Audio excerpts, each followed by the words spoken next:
So guys, today real quick I want to show you how I do home automation in my darkroom. I do that with Apple devices, so you're gonna need a home hub, some kind of Apple TV or something, but you for sure can do that with your Google device or your Amazon Alexa device or whatever as well. I will again link everything down in the description, and maybe I find also the other devices, and I just want to show you how I make my life easier in my darkroom. So let's go! It doesn't matter if I do wet plate workshops or I do commissioned wet plate portraits. People are sometimes in my exhibition room or outside, but if they want to go back into the studio, they have to go often through the darkroom. So how do they know if it's safe to open the door? I built a solution for that, so let me show you. As soon as I turn on the darkroom light, an automation is registering that the EVE energy power plug is turned on and turns on the red light above the entrance door. As soon as I open the door to the pouring room, the EVE door sensor registers that it is open and starts an automation that also checks if the darkroom light is on. In that case, it turns the light above the door green and people are allowed to enter.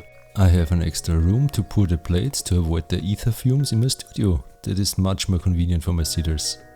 As soon as I close the door again, an automation is started that checks if the darkroom light is on and the pouring room sensor is closed. This turns the light red again.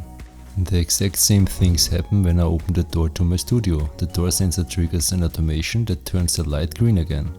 And that is what is happening in my studio.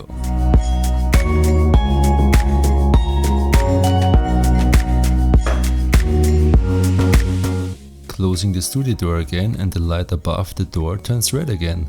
This works in every combination, no matter what door you open or close and which is first or last. I think this dynamic solution is much better than a permanent red light on the door. But there's more.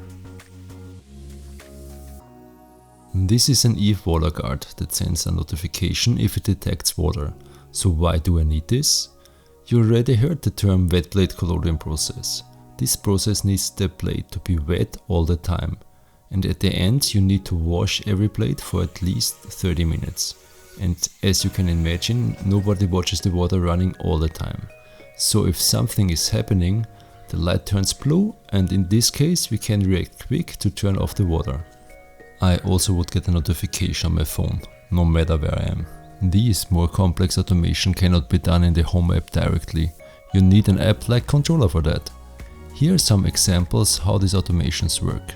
So if the door sensor of the pouring room is open, and the red light of the darkroom is powered on, then the scene and the darkroom will be activated.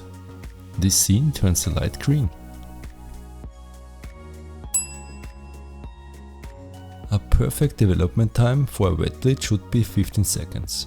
To make counting easier for myself or for wet plate participants, I have a fun solution with my Apple Watch. For that you need a Bluetooth speaker and the Click Metronome app. The cool thing about this is that you can control your watch without touching it. This feature is called Assistive Touch. With that I can control it even I have chemicals on my hand. I don't use it all the time, but it's a great tool to measure your counting. You can also disable the sound and only let the watch tap on your wrist.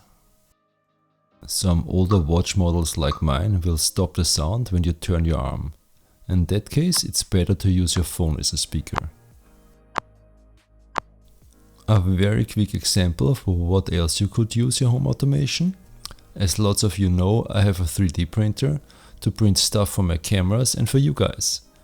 With a Homekit camera I can view my printer remotely. And I have also an automation with my EVE smoke detector that turns off the printer if it detects smoke. So that's it. Thanks again to all my patrons for supporting me. I'll put up the list somewhere here, I think. And yeah, that's it. Thanks for watching, and I'll be back, guys.